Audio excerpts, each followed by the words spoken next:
Whether you're crushing your friends in Super Smash Bros. On the Switch, or eradicating flesh-eating bacteria in Pandemic, games are fun, or at least they're supposed to be.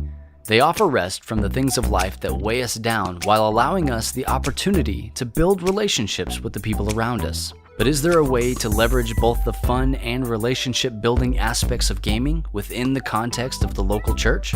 Well, that's what we want to talk about this week on the Free Play Podcast.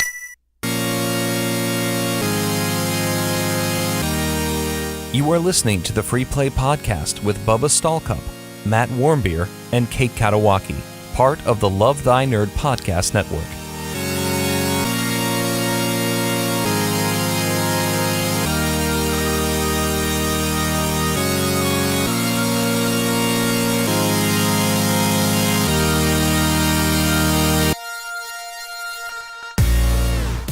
What's up, nerds? My name is Bubba Stallcup, and I'm the Chief Community Nerd here at Love Thy Nerd, and you are listening to the Free Play Podcast. And we are part of the Love Thy Nerd Podcast Network, and joining with me today, unusually, is my boy, my bro, my colleague, Lane Malikian.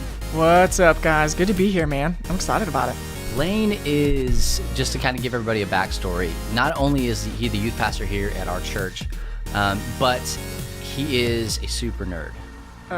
Man, that's a really generous term. I feel like in this community, that's a title that I get to have now. Yeah, well, I mean, I say that because the first conversation you and I ever actually had was we were sitting across each other a lot like we are now. Yes. And we were, I don't know, it's breakfast or lunch or something you were like that. down at Blue Bonnet, man. Yeah, we were at the Blue Bonnet Cafe for sure here in town. And we were talking about the Nintendo Switch. You had just got your Switch. It had just come out. Yeah. It changed my life, man. I had not played video games for a really long time, so the Switch was like my introduction back in, because I had the Xbox 360, and then it had like its red ring of whatever. Oh yeah, and then red I ring got of death. Girlfriend that became a wife and all those things that kept me away from things for so long, and then all of a sudden I was like, what's this new I think this is it. I'm coming back. You're right, and you actually got yours before I got mine, so that was... I waited in line with 3 other dudes at a Walmart in Graham, Texas for like 3 hours for the only 4 Nintendo Switches that Walmart got. Are you because serious? Of course, yeah, they only had 4 at midnight in Graham, and I wasn't even gonna wait at first, and because they had like said that no one was gonna be waiting at midnight, and I called like scared at 10 p.m. Not even, it was like 9 something. I was like, hey. And they were like, oh, yeah, we only have 4, and there's already 2 guys in line. Ooh. And I looked at Haley, and I was like, I've got to go. And I just left the house and grabbed a book and, like, walked out the door and ended up being 3rd in line. And the 4th guy showed up at, like, 11. So really? I was like, yes. Dude, I would have been so mad. What did you grab Breath of the Wild? Yeah, I just grabbed Breath of the Wild at first. That was all I got. Oh, man. And that was all I needed. Yes, such a good game. I loved everything about that game. But anyway, so that was our first experience, and the funny thing was that you told me, oh yeah, man, I checked you out. I listened to the arcade, and that was the craziest thing. A lot of our listeners here have never heard the arcade. Oh yeah, man. I was stalking my staff, and so I was just like, oh, this is cool. Someone does a podcast on video games, because I came from a world where people did not know what podcasts were. So. Yeah, or video games for that matter. Yeah, that's true. Yeah, because they're the devil. Yeah. Atari, maybe. Hey, man, don't hate on Atari. I mean, I can think back to, like, my brothers had an Atari, probably 2600, and we played Pong, and we played Pac-Man, and we played all these old games, and oddly enough, that wasn't even my first... we probably didn't pull that thing out of storage until we've had the Super Nintendo for a while. Oh, man, I don't think I've even actually played an Atari. Really? The oldest console is probably just the original Nintendo. Okay. But we never even owned that. The oldest console we maybe owned was a Super Nintendo, probably, yeah. Yeah, which is not a bad place to start. No, it was a great console. Just saying, getting that out there. So today, like I said, we've got Lane on the show, and it's cool because it's actually, we're literally sitting across the table from each other. Yeah, man, it's like date night. Yeah, I put out the tablecloth, and I got a nice little round table, little mood lighting. They're just fluorescent lights. It's fine. But Matt and Kate are out. Actually, at the time of this recording, they're back, but we already had this scheduled. So Matt was away at Phoenix Fan Fusion, and he said that they had a fun time. You've never been to a Comic-Con, have you? I have not. Have you ever been to a convention? Never been to a con, never been gotta take you to a convention. PAX or any of that kind of stuff. We talked about going to South by. Yeah. one point. We've talked about that. But anyway, so they were out at Phoenix Fan Fusion. I say they. Matt and a crew was there. Kate was not. And they did great work. They got to meet some great, you may not even know this, they got to meet some really cool people. Kevin Eastman, the creator of Teenage Mutant Ninja Turtles. Oh, man. They got to hang out with him. They got to hang out with the Super voice. casual. They got to hang out with the voice of Vegeta from Dragon Ball Z. Like, I mean, just like a lot of these like guys and girls in the industry that we get to meet, we build relationships with, and legit get to just go hang out with them. Yeah, just the voice of Vegeta. It's really mind-blowing. casual. Mind-blowing, yeah. Who ends up being like this really super cool dude who loves taking selfies and all sorts of stuff. That's crazy. One of our guys, Kyle Matthews, he was hell-bent on playing Quidditch while he was there. So he did. And we have a video of him playing Quidditch, and it's like, I mean, he's an adult, like a man, right? Okay. Full beard, whole nine, and it's just a sea of kids that he's playing against. It's just the best, man. If you guys haven't seen that video, I think it's up in the community. You need to go watch it. And it's like a 10-second video of him scoring on these kids. Just That's incredible. And he felt like he was just the man. Oh, you yeah, know? dude. That's exactly what I would have done. Yeah. Small children, get out of my way. I've long since said that if I could go back, there's only one way I could go back to middle school, and it's if I could go back like as a man. Oh, yeah, dude. And then just dominate. Just put on pads or get on the basketball court and just dunk. Absolutely. I could have relived all my athletic dreams that I had when I was like 5'2". Oh, man. Would have been great. Yeah. But that's just not in the cards. That's not the way time travel works. So, which we learned from Endgame, that it either time moves through you or you move through time. Have you had a chance to see it? No, I have Come not seen on, it yet, man. You I gotta don't see it. Here's what I need to do. Haley's out of town this weekend. She'll Go never listen to see this it. podcast. I need to get someone to babysit my kid and just go watch it by myself. Hey, you know who can babysit your kid. I do. The person who babysits her all the time. There you go. Get Julie to do it, man. It'll be done. I might make it happen. Maybe that'll be the deal. It'll be worth it. I would go see it with you, but I am going to be in Dallas this weekend. And Chris and I are going to be going. By the time you guys hear this podcast, we'll be doing Family Fun Comic-Con, which is a thing that has just never been done. There's a church in Dallas that's holding a Comic-Con. That's crazy. And I went back and listened to their sermon from this past Sunday, and the pastor talked about it. He said, we really just want to, he used the phrase give a pencil. Like people bring pencils to people in like Africa and stuff like that because they want them to remember that Jesus loves them. Mm-hmm. And he said, that's all we want to do here is like invite these people into our building and then give them a pencil. It's a figurative pencil, obviously. No, yeah. Unless they're actually going to hand out pencils. I don't know. I guess we'll see when we get there. You just come back with just like a school box full of pencils. Yeah. Hey, Comic-Con was great. I got a bunch of pencils.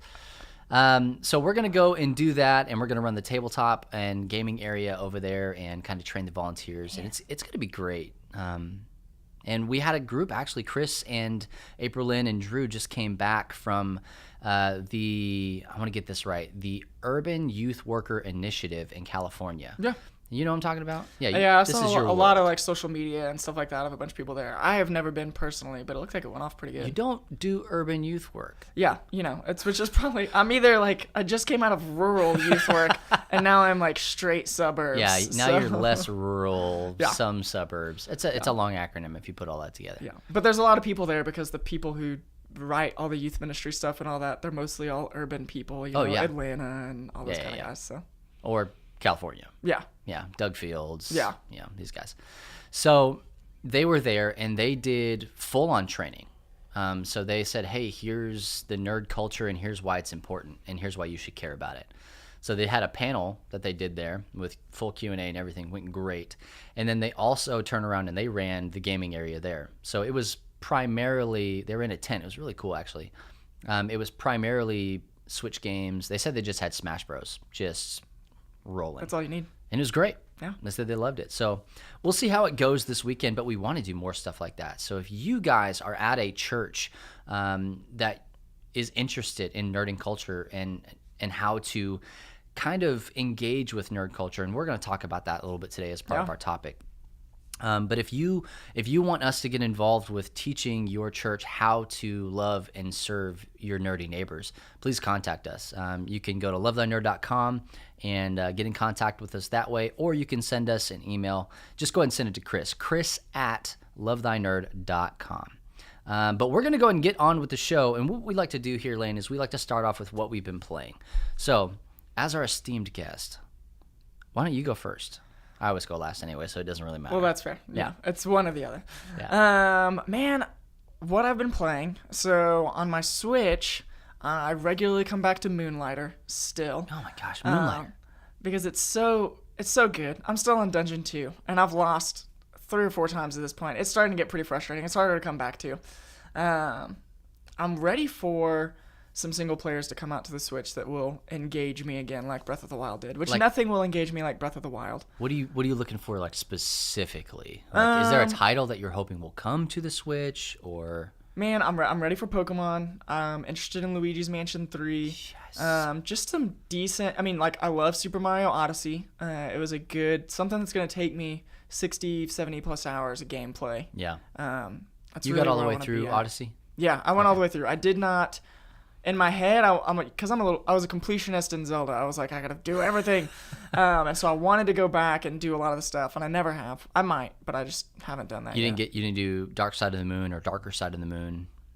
I don't think so. That was the tower that you were winding up and all that stuff. So once you actually finished the game, Yes. you finished on the moon, and then yeah. Yes. It's boss rush kind of stuff. So yeah. So it's a lot of that. I played a lot of Apex Legends recently, which I really enjoy. Getting back to, I haven't played a shooter in a long time, so I'm not very good. it's fair. But it is a ton of fun. And you're playing that on the PlayStation. Yes. Yeah. I'm slowly moving through RDR2. It's a slow game, man. So sometimes it's a little bit. In my short spurts that I get to play, I'm like, I had time for one mission. I need 6 hours alone with this game. Again, maybe that's something I'll do this weekend. Yes. I'll just stay up and not sleep. Don't feel bad about that. It took Matt, golly, it felt like 4 months to get through that game. He came back every single week for almost a month saying, I think I'm almost there. I think I'm at the end. I think I'm almost there. And we're like, dude, are you just not playing? He says, no, I am playing. I'm further than I thought I was. Yeah. So it's one of those games that's going to keep giving you plenty of great things to play. Oh, yeah. And so many ways to get sidetracked. Like, how many horses have you killed? That's what I need to know. I don't know if I've... Okay, so here's the thing. I was thinking long and hard about if I was going to be the good guy or the bad guy. Like, every time you get to make a decision, you're going to kill this person and go all this stuff. And I'm trying to make good decisions in this game, man. Like, I'm trying to make the moral high ground, and I don't think horse killing would be the way to go. Well, so I haven't even killed a horse yet. But we found out via Matt that they practically kill themselves. I mean, he showed video of a horse like tripping over a tiny rock in the ground and just taking a header into the side of the mountain and like broke its neck or something. Oh my gosh. Or he gets caught in a gunfight that he didn't start, and all sorts of stuff. Has anything like crazy happened to you in that game yet? I don't think anything just absolutely insane. I am still very early on in that game. I probably have not played it in a little bit because I got it and Spider-Man at the same time. Oh, yeah. Spider-Man moves at a faster pace, so it kind of engaged me a little bit more, and I was really enjoying it. And then Apex Legends came out. Yeah. And a big reason I got the PlayStation was for the potential to have shooters that don't exist on Switch except for, Splatoon 2, which is the greatest game of all time. You could do a whole episode on Splatoon. I could do a season on Splatoon 2. Oh, that's fair. Yeah. But yeah, so I don't know. That's my struggle is coming back to it. But I want to play it some this weekend. But it's just been crazy life, man. The kid always gets in the way. That's the problem. Yeah, my gaming went down severely. Every time we had a new kid, just it kind of tanked a little bit, and then it kind of resurfaced after we got into a groove. So I fully understand, and probably anybody else that's listening that's had kids. Yeah, how dare they ruin our entertainment? How dare they? They kind of step on our turf. So what else? You've been playing those games? What are you watching? You watching anything? Playing those games. Oh man. So I'm at this point in like Netflix, Hulu world, and all that where and the summer always hits, right? Where you're like, okay, I just finished. I'm a CW DC verse nerd, and so you are. Now here's the deal. I don't enjoy Supergirl. I've enjoyed it for a little bit, and then I'll trail off. I'll probably come back to it just out of sheer lack of content. Yeah. I don't enjoy Legends of Tomorrow because, come on, man. Yeah, we talked about that. You keep getting messed with the timeline, and then there's no repercussions. That's not fair. No, I think that show has proven you can mess with the timeline. What's what I'm saying? And there be no repercussions. That's what I'm saying. Nothing happens. Like in Flash, He does one thing, and they're like, "You ruined everyone's lives." Legends is ruining lives every week, and no one is taking notice. Yeah, it's kind of their job. Yeah. Yeah. It's just unfair. But so just finished Arrow and Flash, and really enjoyed those. Now I'm watching a show called Good Girls on NBC, which I fought for a very long time to watch the first season on Netflix. But it's got Mae Whitman, who I think is hilarious. Who's Mae Whitman? She is the actress. She's in Parenthood. She's the daughter in Parenthood, but she plays a mom in this show, which is really what intrigued me because I was like, she like is one of those looks. She looks like she's 14 for life. Okay. But it's just a show about these moms who rob a grocery store and like get involved in this life of crime. But it's like a kind of a comedy with this gang in order to like make ends meet. And it has sucked me in. And I am like halfway through season 2 right now. It's so easy to suck you into these shows, though. It is, man. It really is. I did not watch television a lot as a kid. As an adult, I freaking love television. I consume so much content. It's the best, dude. It's my relaxation. Yeah. It's fantastic. Little did they know that you were the target audience. For everything. Yeah. They're like, I think this is for 13-year-old girls. No, it is for Wayne. That's my shows. That's right. Hey, speaking of which, like I've been watching. I don't want to say have been watching. I watched a brand new wrestling promotion called AEW, All Elite Wrestling, and anybody who's into the wrestling business right now, the industry, is going to know what I'm talking about. But the thing that's pertinent to our conversation right now with what you're saying is that before they were actually AEW, they had a pay-per-view a couple of months ago, and one of the guys that was in the pay-per-view that was wrestling in the pay-per-view was whatever the lead actor of Arrow's name Stephen is. Amell? Stephen Amell, yes. Yeah, dude, he's like actually a huge wrestling nerd, and so he would actually appear at like WWE matches and stuff like this all the time. Yeah. And it was like always on his social media feed and stuff. So yeah, that actually does not surprise me. Yeah, like his thing was actor/pro wrestler. Yeah. So I mean, like he's huge, so it makes sense. Like he has to like. He's not very good, but Oh yeah, you can be huge and not an athlete. well, too, so like and you not a see him in the wrestler. show, and you're like, oh man, look, he's doing all that stuff. He does most of his own Yeah, stunts. he does do a lot of it, but most of his own stunts. But it really shows when you're watching him in a live show that you don't do them all. Yeah. Yeah. You're not Arrow. But Okay. he wants to. He wants to. Oh, he plays such a good Oliver Queen, you know. So Oh, yeah. and then like he tries to get into his character on the. He doesn't play Oliver Queen while he's wrestling, but he tries to get into character, and you're like, yeah, I'm not really behind that, you know. Take 2. If he came out like in full Green Arrow getup, I'd be like, let's go. Dude, that is- let's go. Which is clearly what he should have done. I feel like if I was Arrow, I would go everywhere. You And, talk to like, Mr. DC, you make it happen. Yeah. Like, oh man, that'd be so good. Yeah. And only good promotion, right? Like, oh man. all these wrestling people now watching Arrow, which is like action for one season and romance and drama for like the next 5. Know your So- audience. Yeah. Target marketing. But I watched. They had their first ever pay-per-view as AEW, and if you know anything about wrestling, it was fantastic. If you don't know anything about wrestling, this is a good starting point. The problem is like you got the WWE, and they've got their own network, $10 a month. You get everything they do. So a pay-per-view, if you think about it, is $10. Yeah.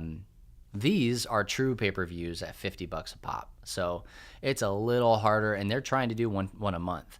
So you do the math. It's a lot of money. That's what when I was in high school, our youth pastor, what he would actually do is he was a big UFC guy, and he would literally host like UFC parties at his house, and it was if you come, you pay, and it like comped paying for the matches and stuff. So people would fill his living room and stuff like that. That's how you say illegal. Yeah. To do that. Yeah. So we're not going to put his name out. But anyway, so I mean, like I thought about doing that. Like, oh, what if we hosted a watch party or something like that? And then I watched it, and it is not a family-friendly wrestling. Very rarely is there family-friendly wrestling? Oh, yeah. Like the way that the WWE bends now is it's pretty much family-friendly. That's crazy. They've come a long way from the Attitude Era with your Stone Cold Steve Austins and your DX and all that stuff. There's still shades of that, but most of it is pretty family-friendly now. I feel like that is like we used to watch WWE when we were little kids, like when mom and dad would finally leave the house. So that's hilarious to me. Yeah, back when it was WWF. Yeah, that's World when I Wrestling learned like all my Federation. that's when I learned bad words. And, Oh, like, yeah. that's where I got it all. Absolutely, absolutely. Well, it was to me. I was a big WCW fan growing up, and that was my jam. Like I watched them both together simultaneously, but WCW was my jam. And this to me felt like the best of WCW meets the best of ECW, Extreme Championship Wrestling, which was like everything you thought the Attitude Era was, past that. Oh man. Like dudes throwing people off of the top of scaffolding, barbed wire matches, guys coming out with staple guns, like legit, which happened on this pay-per-view just the other day. And so I go back and I watch it again, and there's a lot of great wrestlers from like New Japan Pro Wrestling and guys from stateside and people you've never heard of from the indie scene, like all coming together and just giving you this fantastic show to be able to say, as a wrestling fan, there is more than WWE again. Because what happened was WWE bought out WCW and they bought out ECW. They found the competition. They went out there. They bought it. They killed it. Like just... Man. They Disney'd everybody. They did. What happened was if you were outside of their organization for the most part, this is like a 1% success rate here. If you were outside of the WWE, you were brought in and you failed.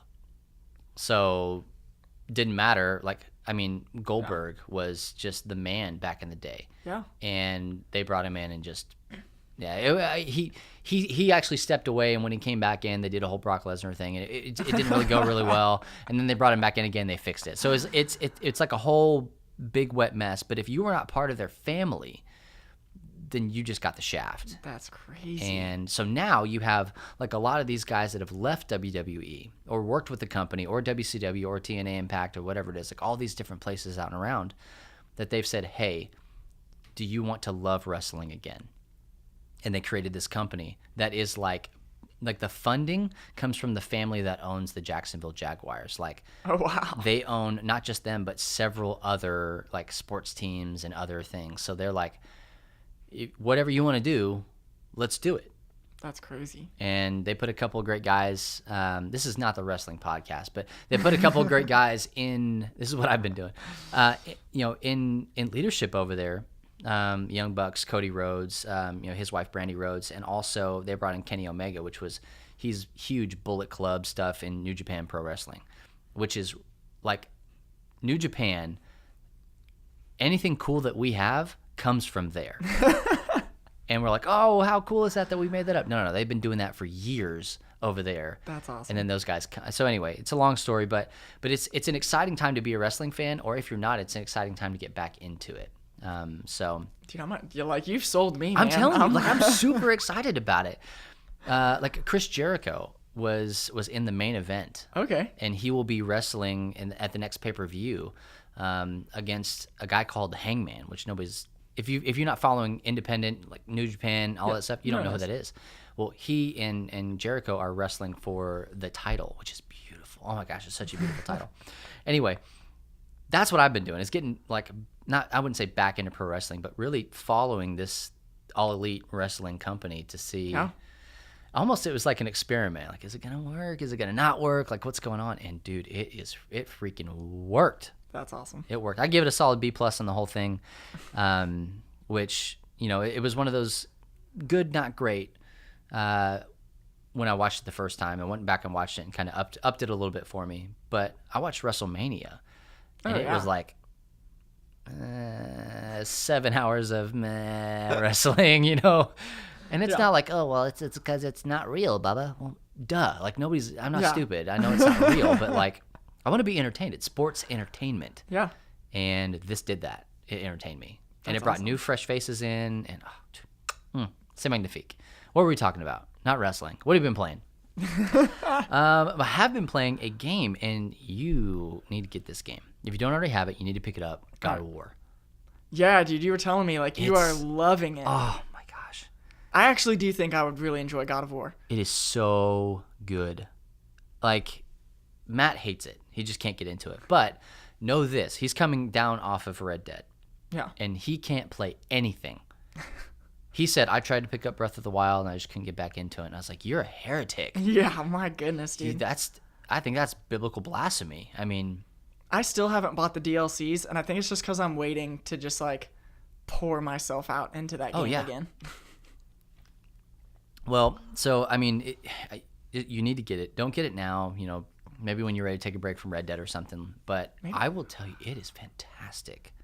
It's gorgeous. Just it looks well. It's very aesthetically pleasing. The gameplay is phenomenal. Oh my gosh, the way you fight in that game, the way you can upgrade your son's stuff. You can tell him when to shoot to distract people. He can give you, he can pick up health bonuses and stuff like that. His character is really sweet. And then Kratos is just a monster, man. Like, it is great.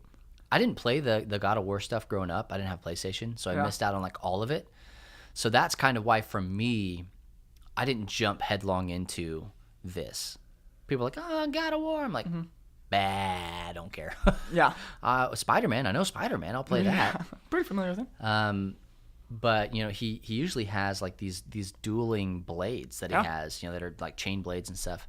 Well, as far as I can tell, at least right now, you don't have those. You have this axe that's a lot more akin to Stormbreaker than anything. But it's like a frost axe.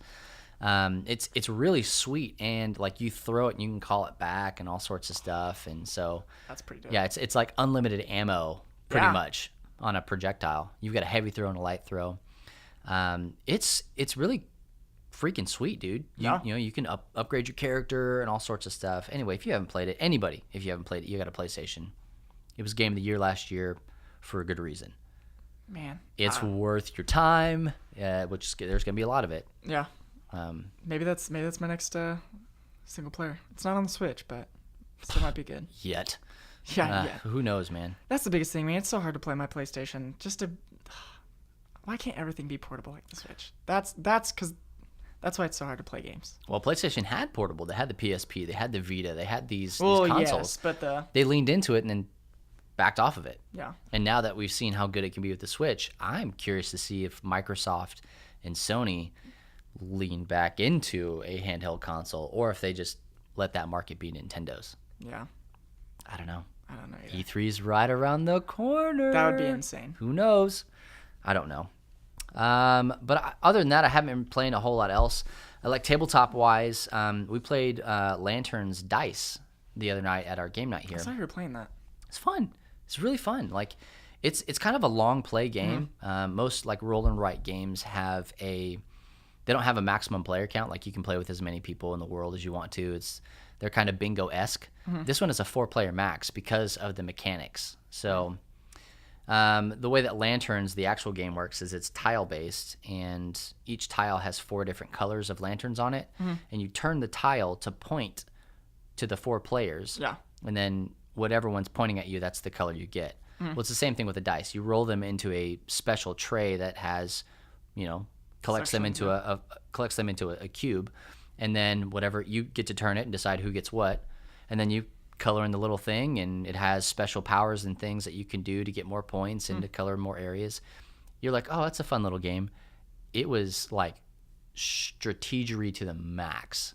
Because you're trying to decide, which one do I want, and if I give Lane the white one, that gives him that, and then he gets another, and then he's going to take you start not just thinking about yourself, but about how to screw you over. Yeah, which is my favorite kind of game. Absolutely it is.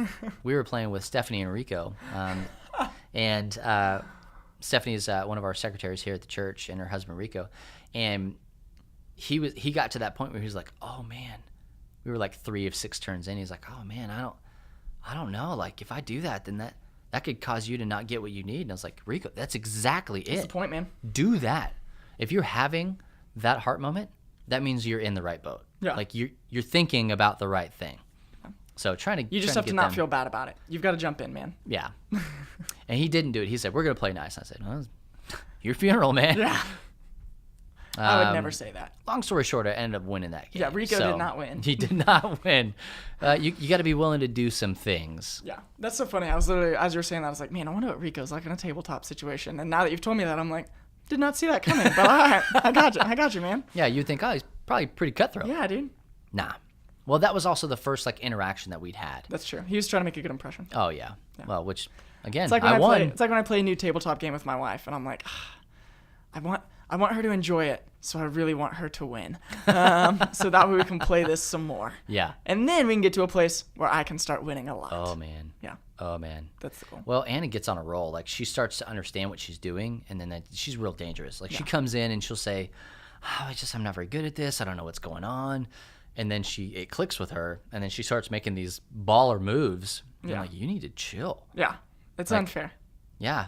I'm trying to be nice. Yeah. But you're coming in here kicking me while I'm laying down by option. Yeah, it's my absolutely. choice to be down here. I laid down. So we played that, played a couple more games. And actually, I found out, I do this all the time. It's a bad habit. Another copy of Lantern's Dice came in today. So what happens is I see these games for pre-order, and I'm like, I want it. But I get so many different emails from different companies and stuff that I end up ordering multiple. Your life is so hard, man. I knew when that box came in. I knew it. I was like, that's another copy of that stupid game that I just bought. So maybe we'll do a giveaway or something, because I don't need 2 copies of that game. Yeah. 1 is plenty. But we'll see. I don't know. We'll probably do a giveaway. But yeah, so I mean, there's tons of stuff. We played Solo Una Noche on. We covered it on Beard Bros, and also did it on the co-optional stream on Saturday. Had a blast doing that. Let us know what you guys thought about that, about the Facebook premiere. Anna and I doing that pre-recorded, but also being there live in the comments with you. It's a great game. The creators allowing me to keep that game, which I'm pumped about. Oh, wow. So yeah. But go and check that out on Kickstarter if that's still up by now. I think it is. I think it may have one more day left, depending on when you're listening to this. But those are just some of the games that we've been playing, some of the things we've been watching, and not everything. It's not extensive. I keep telling myself, make a list, write stuff down, and then I just don't.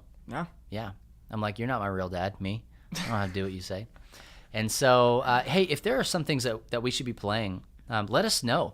And also just hit us up on Facebook, Twitter, Instagram, @LoveThyNerd on all 3 of those things. And tell us what you've been playing. We're interested in that, because maybe we will look at what you're playing and put it into our game library or backlog or shelf of shame or whatever. And we'll get to it eventually, maybe. I don't know. I can't promise anything. But let's move on to a little bit of a new segment that we've been trying out here called Nerdy News. And there are really only 2 major things that I want to talk about today, and I want to move on to our main topic. And one of them is that E3 is coming up. It is coming up, and I am so stoked. I think when this comes out, if the math works out, it's next week.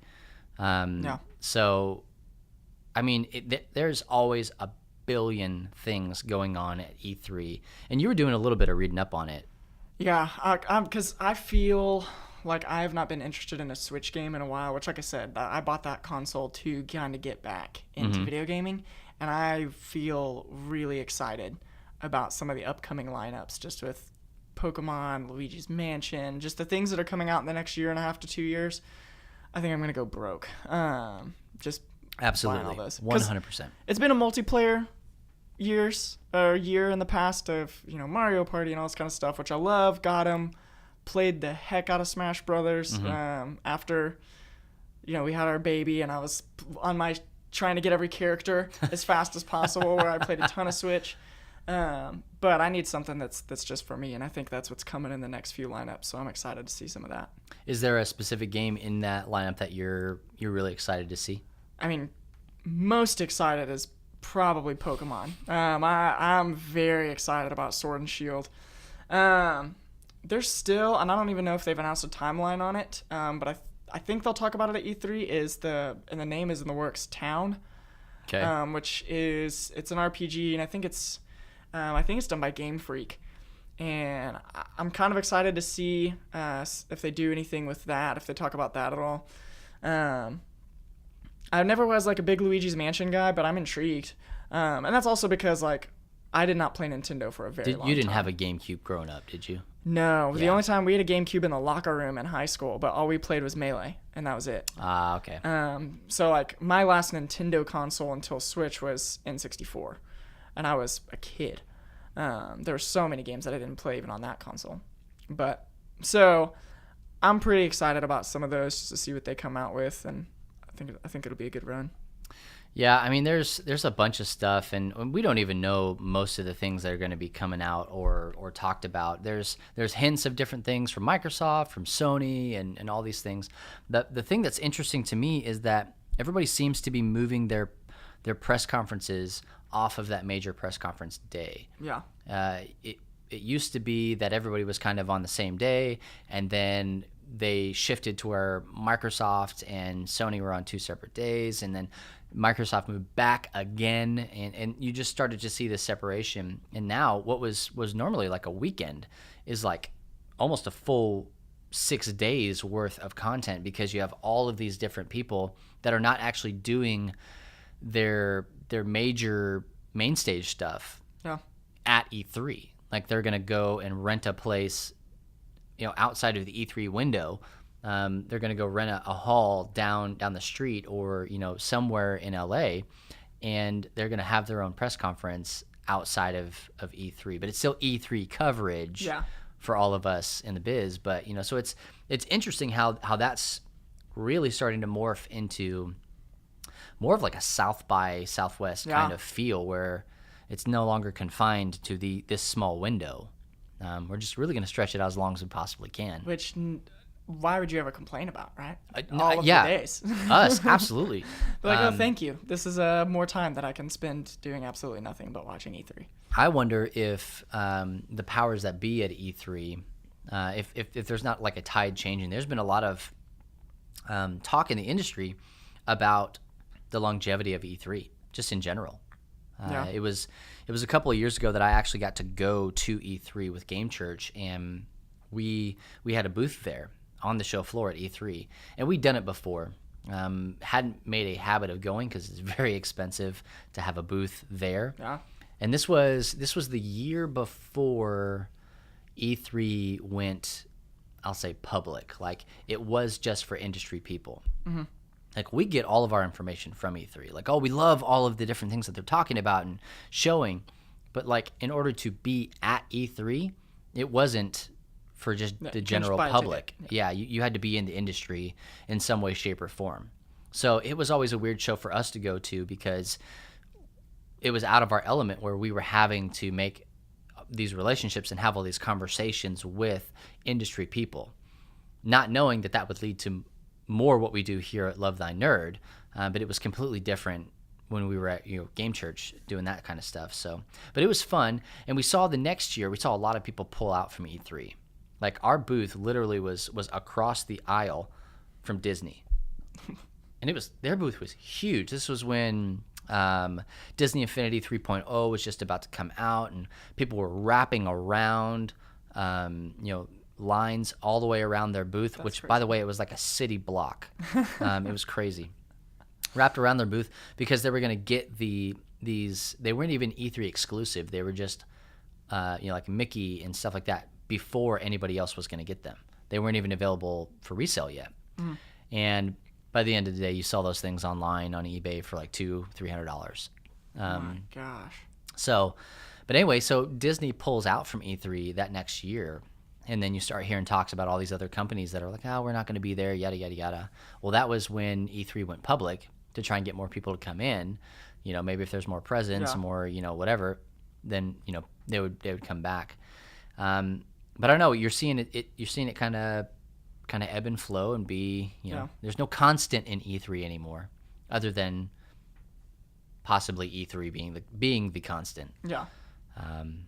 It's a freaking madhouse, man. Like, it was a sight to behold. I say it'd be cool to see, man. Just absolute insanity. Dude, it's at the Staples Center in LA. Like, it's just sprawling. So yeah, fills every square inch everywhere. Of the Staples Center. Inside and outside, and like all the surrounding areas. It's a madhouse, dude. That's crazy. It's a madhouse. But it was cool to get to be a part of.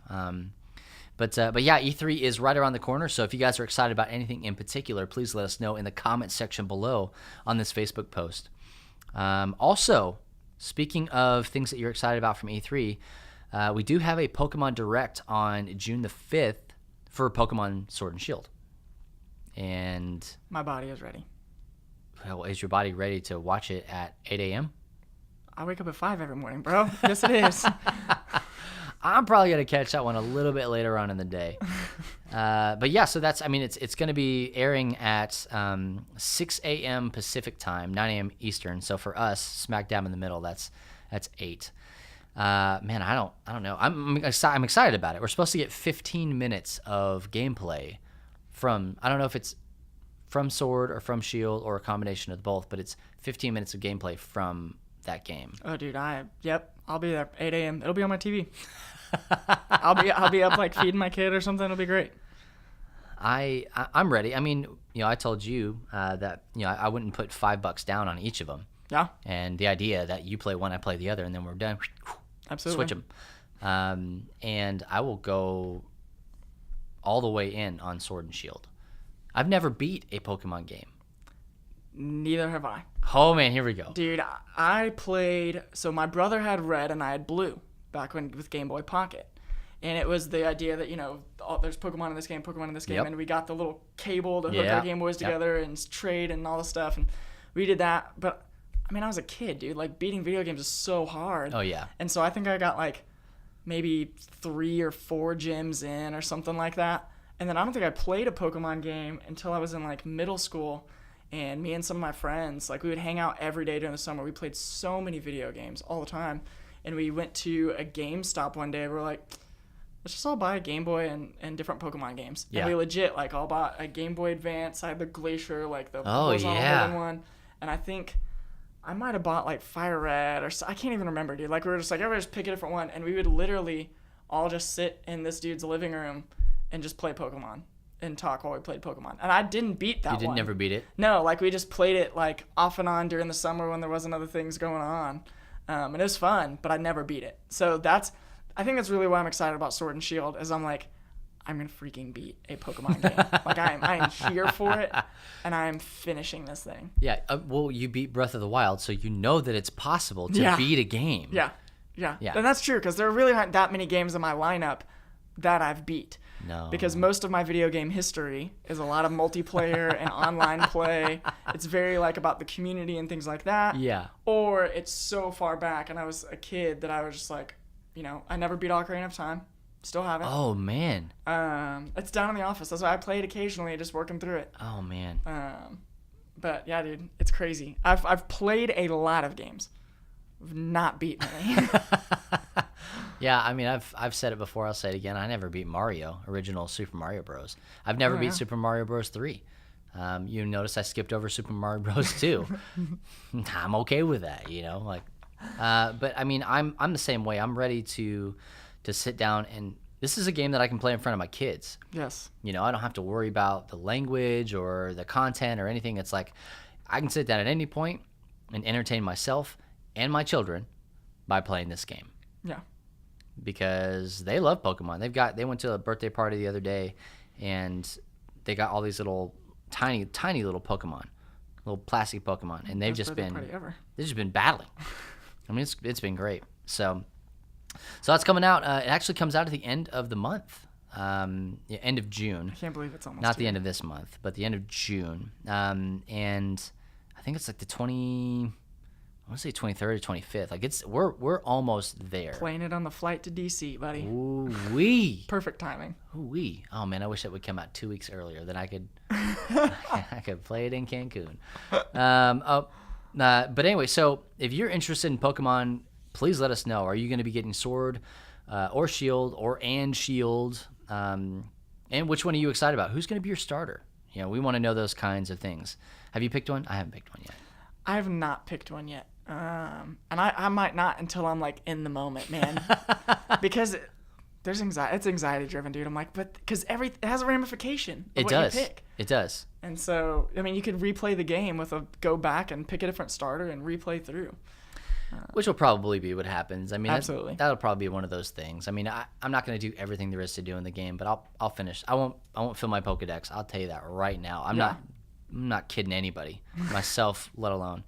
But yeah, I mean, I'll beat the game. I don't know how long it's going to take me, but I'll beat it. And I don't know what to expect. Like I said, never beat a Pokemon game before. So, and what is coming, I think, is going to be so different than so many of the other ones. So you really have no clue what to expect. It's going to be crazy. Again, Can't wait. Like Reggie said, body is ready.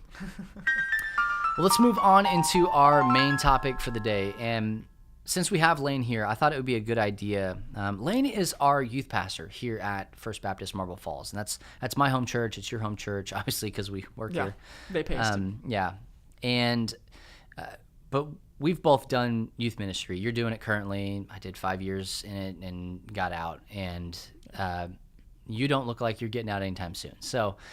But we've gone through it, and also I still am up there with the youth, volunteering and do stuff like that, hanging out. So we see that the ministry of what we do in actual ministry, of youth ministry, coincides pretty well, goes hand in hand really well with current nerd culture.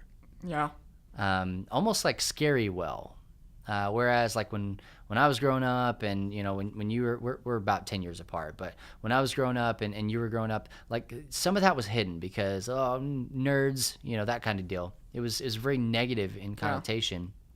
Yeah. And now, I think it's something like 80% of millennials play games in some way, shape, or form. Mm-hmm. Whether it's something from like Candy Crush all the way up to a Red Dead. So there is common ground, and if you say Pokemon, like people are gonna know what you're talking about because all these terms are very common now. Yeah. So I want to talk a little bit with you about how we use gaming in our ministry. Mm-hmm. Outside of Love Thy Nerd, outside of all that stuff, we try not to let that be a huge influence on what we do here.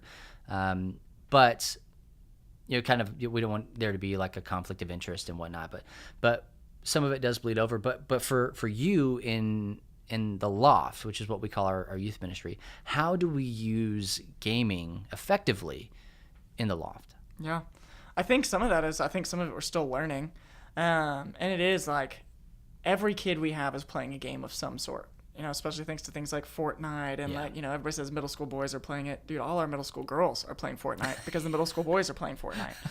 And so everyone is gaming. And we've, like I said, we're still learning on how to capitalize on that. But even in like the tabletop world, like we'll do a game night this summer. I say it'll be when I'm in DC. You're hosting a game night. I'll do the game night. We did a game night last year, and it's honestly, just works. Things like game nights are one of our favorite things that our students do. Like we were trying to plan, and we didn't end up doing it, but like a girls' night and a guys' night and all this stuff. And I'm not a teenage girl, even though I do love their television.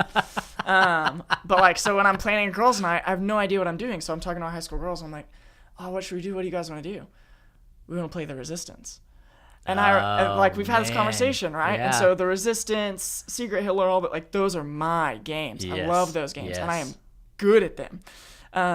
And so like for these kids, they've been to my house, they've played the Resistance, they've played these games with me. And so they go, well, we want to do that because it's so fun when we play it with you. Now, what they don't realize is those games are as fun as the people that you play with. Absolutely. And so that's why we were like, we're not going to have this whole night and be like, and we're going to play the Resistance. But I mean, we've played, I think last year when we did a game night in the summer, what did we play? Like a game of Werewolf with like 30 people. Yeah, that was an intense game. And it was a ton of fun. It brings in like all these kids from different ages. The Gen Z and some of those kids coming up, they aren't great with face-to-face. Nope. They aren't great with how to sit at a table. And like I'll sit next to a teenager on Wednesday night and be like, hey, how's your week? And they're like, real words. And they don't know what to do with it. Yeah, I'll text you. Yeah. Smiley face emoji. Crack that barrier because it gives us a third-party thing to talk about or to enjoy together and to create conversation. And so that's a little bit of tabletop. We've given away 2 Switches now this semester. One with Smash Bros. One with Mario Kart. Like recently, last Sunday. Yeah, just the other day. A couple days ago, just gave away a Switch with Mario Kart. We let our middle schoolers, trying to create some consistency, play a tournament all semester. I will say, I don't think it worked in the way that we wanted it to. No. But that doesn't mean it didn't work. Yeah, we did some really cool things. The kid that ended up winning, so excited for him. It was probably one of the coolest things. It actually was around his birthday. Oh, and really? So it was we gave him the best birthday gift he's going to get. I almost feel like I should email his parents, but hey, sorry for stealing the thunder. Yeah, man. right. But I mean, even some of our other high school kids will text me and say, hey, I'm getting a Switch. What game should I get? I think that even now, more of our kids have the Switch than I really thought that would. We had a bunch of high school guys, we had a few high school guys over to my house the other night, set up a projector, and played Smash Bros. In my backyard, and then played a game of Mario Party. And like, there was more than 4 of us there, so which only 4 of us could play in Mario Party, but it was fun for everyone to just watch, like. And you know this, video games can be like spectator sport, because you are probably in that group that you probably had that friend that you went over to their house that was always playing and never passed the controller. Oh, yeah. And so you would just sit on the couch and you would just watch and watch and watch. And like, I had those friends all the time. And I loved it, man. It's just like watching on TV or anything else, watching a story unfold. That's why Twitch works, man. Yeah. Because it's like, oh, who would sit there and watch you play a game? Every little brother ever. Yeah, exactly. that was our life. How many times did I just sit and watch my older brother play Final Fantasy VII for hours on end, man? And so it was just cool, man. And, you know, they're harping and watching games. So that's been a big thing that we've had a lot of conversations of how can we continue. We play and making those games fun even off screen. So making them more spectator friendly. We took Mario Kart, not my original idea. This is the best. There's a company called Capsack. It's the greatest company known to man. And they make hats that have pockets in them like fanny packs. And so I'd seen in a youth ministry group, some guys took fanny packs and put the Switch controllers in them. And I don't know why I'm doing motions. I always do it on a podcast. You guys can't you're see. a hand talker. It's fine. And they'd put the controllers in these pockets, and you had to steer on motion control with your hips. Well, I knew of a company that made hats with pockets. And so I was like, now you have to steer with your head. Yeah, it was so good. And so we did both of those on different nights. And that was a lot of fun. You know, we did a game, again, with Mario Kart. Mario Kart's a very flexible game. It's easy. Yeah. And this, dude, you weren't here this night, but it was really cool. We had Mario Kart, but when you get items in the game, there were real-life consequences. And so, like, when I would get a banana to use the banana in the game, I had to put down my controller and eat a whole banana before I could pick up the controller and play again. And we, you know, upped the ante. I was playing like a high school girl and was like, hey, if you can actually beat me, I'll buy lunch for you and all your friends the next day. And she barely beat me only because I got one more banana on the last lap. I was playing great. But you got 1,000% of your potassium for the day. Yeah, and then I had to preach after that with 2 bananas in me and like... 3 minutes? Is that how long a race is? Which is just terrible when I do that to myself. But I just think, like, we just planned our leader meeting. And we're going to talk with our leaders. And one of the things we're going to do, we're going to plan out our content and stuff for the semester. But we're going to take an hour break and play games for an hour that we want to play around the tables before we start on Wednesday nights for our leaders to be able to engage teenagers. That's cool. And so to kind of do that with them. So I am always trying to incorporate more and more games into what we do because our kids love them. Our group just the other day was like, hey, when are we playing the Resistance at your house? And I probably have a handful of stories of the actual ministry that took place from some of those games that led to very tangible things in the church world. Yeah. From the relationships that were built around those tables, even just in the last 2 years. And so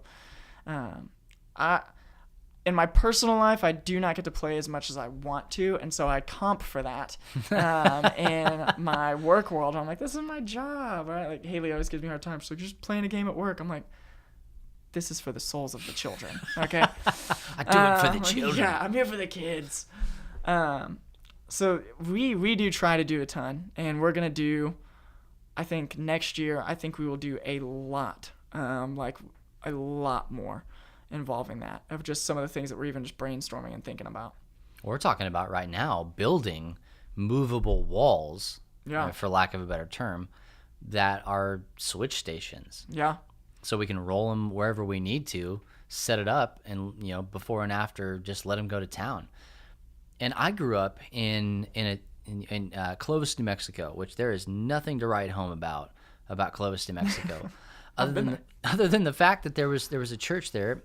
And they had a youth ministry called 180, and you may be familiar with 180s. That's a common fast food chain of youth ministries. And if you're part of a 180, I'm not throwing shade. I'm just saying I've seen them other places. 1 in 6 youth ministries. Bingo. So anyway, this was a very well-off church, and back in probably early 2000s had to have been. They set up their youth room, and they had full court basketball, on one caged full court basketball with core floor and all that mess. They had 4 pool tables. They had barroom, or not barroom. They had cafe seating, all like booths and stuff. Yeah, that's what I'm trying to say. They had all that stuff, and then on the inside of that, a full cafe, snack bar, everything, and then on the inside of that, just TVs, and we're talking CRTs at that time. There's no such thing as widescreen, so CRTs, and they had Nintendo 64s, Dreamcast, PlayStation, Xbox, every game you could think of at that point to play multiplayer was there. And they had a freaking ton of kids. Now, I went to church camp with that church, and I talked to some of those kids, and I was kind of in and out of the youth ministry around there. Not very deep. Yeah. But they were there. And so I think like that's kind of the thing is it's like, all right, hey, yeah, we'll get them in. But then a lot of times the ball is dropped when you actually get them in. It's like, okay, we played a lot of games. We did all the fun things. We gave away Switches. We did whatever. But then we didn't do anything with them while they were here. Yeah. Now you sit and listen to my sermon, kind of a, finger wag. So like this is one of the things I think that you're just the absolute best at. No pressure. The discipleship process, right? So like we're gonna get real Christianese here for a second. So if this is not your bag, I apologize, but hang out and see if you learn something. But the way you do the administrative ministry side of it, the discipleship, like the process and stuff like that. Like once you get them in, then how do you leverage the relationships that you've made playing games with them, or that they've played, made playing with their friends or new friends or whatever? Like, how do you leverage that into actual discipleship going forward?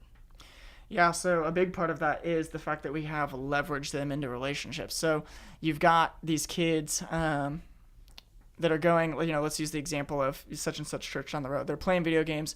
They're a mile wide, all this kind of stuff. Well, you've got all these kids playing video games. But where was the adult standing next to them playing video games? Yeah. And so, I use the example of the Resistance. I had last fall a bunch of juniors over to our house. I'm like, hey, we're going to play the Resistance. Just bring some over, some of your friends. One of the girls invites over another friend of hers that I knew of because we live in a small town. I know most of our kids. And, right. She comes in, plays the Resistance with us. And it was just, as we're playing, oh, man, hey, so glad you came over. We'd love to see you at the loft when we start up, 3 days from now. Sure. Which was great timing, and I knew that I was going to be our small group leader, so I was like, I'll be this. We see her the next Wednesday. Now I'm very I can do some things special with my group because that's in my work world. I'm super intentional. Sure. But the Resistance was just like a conversation starter. Those relationships have to actually be leveraged. So when we talk about, we're going to play board games and stuff outside of here, we're not saying we're going to put things out for kids to do. We're saying, hey, we're going to give this to our 8th grade small group leader so he can go to a table with his 8th graders and go, hey, let's all play a game together before the loft starts. And now we can invite this kid over here who doesn't play sports with them or whatever, and we can all play together and do this thing. Yeah. And so you're building the relationship as you're playing. It's just, who do you have at the table building the relationship? Is it just there to entertain them, or do your people know what they're doing when they're sitting at the table? And for us, and this because you see us all the time, and I tell people this all the time, we are one of the least fun youth ministries, just percentage wise. Sure. We do fun stuff, but when you look at the grand percentage of what we do here, it's so little of what we do. Yeah. And so when we play, and we don't use our games as gimmicks. We use them as, we want you to have fun while you're here. Yeah. We rarely market, even giving away the Switches. We didn't market that really hard. Middle schoolers came in and we were like, hey, you're back for the first Wednesday. We want to give away a Switch this semester if you want to play in the tournament. Yeah, we weren't doing Instagram stories or anything like that. It was just, hey, if you're here, this is going to be a part of being a part of who we are. Yeah, and the kids signed up, and every week they got a contact of, hey, you're up to play this week into the bracket. And so now we've created a system where we've also created a touch point. We've given a reason for an adult to contact this teenager to say, hey, we'd love to see you this week so you can be here to play. Mm-hmm. That's a whole lot of it. Is I want to use games to leverage relationships. I don't want to use them to play. And so even if we're having games over at the house, we text our kids say, hey, come over, invite a friend. Yeah. We want to meet someone new, because when I meet someone up here, I meet them as youth pastor, and I don't get to hang out with kids on a Wednesday night. No. I've got a 5-minute break between what we're doing, and during that 5 minutes, I'm back in the booth with you. We're doing whatever, and so that's usually my way to actually get to hang out and be just Lane and not, youth pastor Lane. Right. So that's a big part of it. We really do value relationships up here. All our kids are in groups. We have probably the largest setting of adult volunteers that this church has ever seen in youth ministry. Verified. And so that's really a big part of it, is that we're learning, and we're not great at it. We're still learning to value relationships in what we do. And the games are just kind of a means to an end, a very fun means to an end. But that's where those are at. And I think that's a lot of people, they were like, if we put this in here, then kids will come play. But it matters who's playing with them. And that if that kid is just playing a game and then going and sitting in a sea of 600 people and can walk in and out and never be missed, then it doesn't matter. But if there's someone that's playing with them that knows that they're going to be accountable to keeping them there, that makes the world a difference. Yeah. So it's that adult presence there. Yeah. The not just adult, but even like, hey, like you said, bring a friend. Yeah. Let's meet somebody new. Let's not keep this to ourselves. You also talked. We'll talk real briefly about this, but that we don't just play just to have fun. Just to have fun. Like, there will be fun that is had. We're not stupid. Like, we're doing that, but also that it is not a gimmick when we do this. If we we as the church find a fun way to leverage the Switch or a board game or video games or whatever it is, like, don't feel weird and icky about doing that if you have something of substance on the back end of it. Yeah. Like, okay, now you've got them in here. What are you going to do with that? Like, are you just using that as a gimmick to get people to you? Yeah. Or is it a means to an end kind of a deal? Yeah. And I think we do that pretty well. Yeah. There was one night a couple months ago, probably 6 months ago or something. We just did a game night. Yeah, like game show night. Yeah. Yeah. Yes. Beginning of the semester. And it was a break from everything that we normally do. The whole night we did high school, middle school together, which we normally separate. We had them all together, and we just did a series of game shows. Like one game here, and then we do a break and have a short, everybody play a game, and then come back in, have 4 more players come up, yada yada yada. And that was the whole night. There was no worship. There was no sermon. There was no anything. It's like, hey guys, we want to get together and we want you to have fun. Yeah. But the thing that's different about that, and I think it's different because I saw this a lot when I was in youth ministry too, is that we didn't do that every single Wednesday night. Yeah. It's not, hey, when you come to the loft, we're just gonna play games all night. Yeah.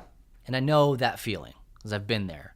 I've been there where it's like, what if we just play a game tonight? I don't have anything prepared. Yeah. You're not going to listen anyway. What if we just call a spade here and just play a game?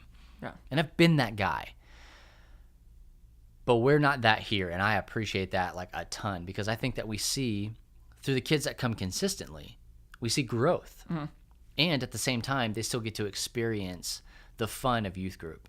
Because we say all the time, or at least I'm always spouting it, never sacrifice fun. Never, ever sacrifice fun. Yeah. But there does need to be the balance, right? Like, we've got you here. We brought you all the way here into the church. Why would we not do something with that, Yeah. We'd be foolish not to leverage that in some way, shape, or form. So I like the way that we do that and can still have breakout nights like that where it's like, hey, we're going to do it this summer, like you said. Just like all we're going to do is just play games. I want you to understand that when you come here, you're not a notch on our spiritual belt or anything like that. It's like you need to know that you can have fun. Yeah. And we want to know you. We want to hang out with you. Yeah. And it's like, we don't do a lot of those. I think that's the one we've done in like 2 years. Yeah, absolutely. But we take fun super seriously. So we come in like Thursday morning and we evaluate like, hey, how did that game go? Yeah. How did this thing come across? So we're also very much like, if it wasn't fun, kill it, burn it down, or make it fun quickly. Which I have always appreciated. We don't just go, oh, it's a game, of course it will be fun. Like, we understand things that like the resistance is fun, because Lane yells like a crazy person the whole time. Yeah. I'm playing with a character. This thing is fun when. And everybody who's ever played any video game or any tabletop game and has a memory of like, oh, remember that one game that came down to the wire? It had very little to do with the gameplay and everything to do with who you were playing with and how and how that person was playing. And so I think that's a big part of it. Oh, 100% it is. That we're pretty intentional about to the biggest extent, but and I am excited. It's the creative part of me that I get to examine. I'm really excited. One of the things we're going to do is play a lot of Mario Party mini games next semester and do like real life consequences or try to play real life Mario Party games, which I think will be just even so dope if we can do it. But yeah, I think that we probably use them more than any group that I know of, and I think that youth pastors and guys like that are foolish not to. Or else we're just going to keep playing lame games of Gorilla Man Gun. Like Gorilla Man Gun or slightly risque games like Pass the Orange or... with the neck thing. That's Never awesome. Have I Ever, Baby If You Love Me, that kind of stuff. Yeah. Some of the very, games. Cringy. Yeah. Well, games in air quotes. Yeah. Yeah. Someone else has now done the work for us and made it into things that your kid's already playing. And even just like I said, like one of the things we're trying to do this summer is hang out with a lot of high school dudes and play a lot of Smash Bros. And a lot of Mario Kart because it's hard to reach and hang out with guys. But Smash Bros. And Mario Kart will do it. Yeah. And so if that means, even if it's just 6 or 8 or whatever, that's a great way for us to be able to hang out with guys. And so even that little bit, I'm excited about. And that's really where the relationships flourish, is over something common. And we found that games are pretty common right now. So, I mean, we have, as Love Thy Nerd have found that because that's like exactly the whole thing of what we do. Good time to be a nerd. Absolutely. Yeah, we're in the golden age. Yeah. What a time to be alive. 80% of people are some sort of nerdiness at this point. We'll take it. Yeah. And so finding that common ground and to be able to build a relationship, because somebody's going to listen to you. They're going to trust you if you have a relationship. You can say the same thing to the same person that you don't have a relationship with. Doesn't matter. And they're not going to listen to you. I mean, it's just over their head, or they don't care or whatever. But if they care about you, then they'll listen to you. And so that's why we practice relational evangelism. And I say we, that's a double entendre. We in Love Thy Nerd practice it, and also we here at First Baptist Marble Falls practice it as well. Yeah. We want to really love our neighbors. That's our slogan for the church, is to love our neighbors, and that actually kind of came out of Love Thy Nerd. Yeah. When we looked at that and we're like, oh hey, we're here to love and serve our nerdy neighbors. Like, okay, yeah, we'll take that too, which is really great because it's a common theme in Scripture that if you don't care about the people around you, then you're not going to have effective ministry. Period. And we figured out a way to do it. That works now. It may not work 20 years from now. Maybe completely different. But it works now. But it works right now. So yeah, let us know what you guys do. Do you do game nights at your church? Does your youth group have frequent game nights? Are you guys playing things?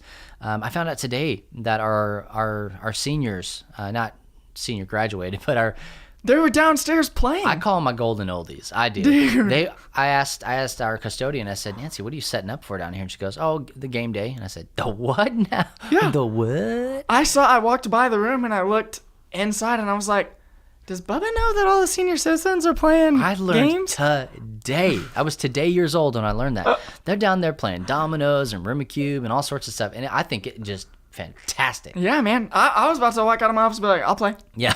Pull me out, man. Do me in. There's nothing better than getting taught like 42 or some sort of domino game by some old dude with like a cigar in his mouth. And, oh, man. Oh, yeah. dude.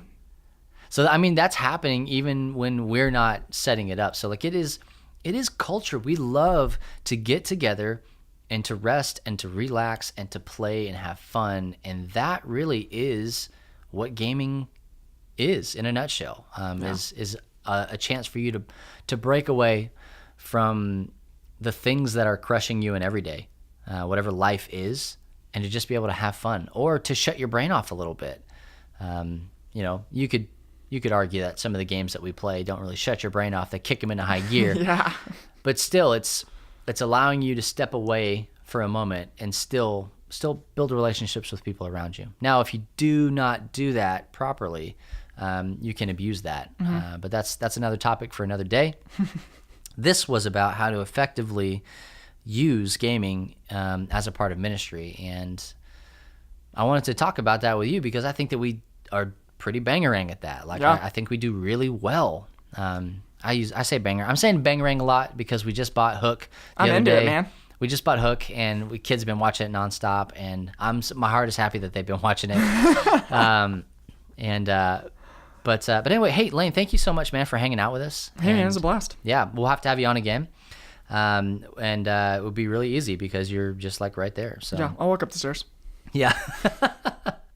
Well, hey guys, that's going to do it for us here on the Free Play Podcast. This is episode 55 of the Free Play. Be sure to check us out on iTunes, Spotify, Stitcher, Google Play, YouTube, and really where else you can find podcasts. And if we're not on that platform, please let me know, and we'll do our best to get there as well.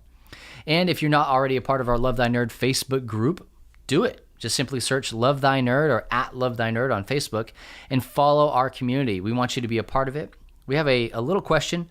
We just ask you, what's up, nerd? That just helps us understand if you're a robot or not. And once we've decided that you are not, we're going to let you in, and you're going to be a part of our meme party that we have going on the regs and all of the wonderful nerdy things that we've got going on there. That's my baby, and so I would love for you to come and join us and share it with your friends. Once you're in, you'll get the chance to invite them as well. And like I said at the top of the show, you can also find us on Facebook proper, Instagram, and Twitter at Love Thy Nerd on all of those things. And please be sure to follow the Free Play Podcast on Twitter at Free Play Podcast. Well, guys, like I said, that's going to do it for this episode of the Free Play Podcast. My name's Bubba Stalka. And I'm Lane. And for Matt Warmbier and Kate Katawaki, and also our cut man, Jonathan Clausen, we'll catch you next week. And remember, Jesus loves you, nerd.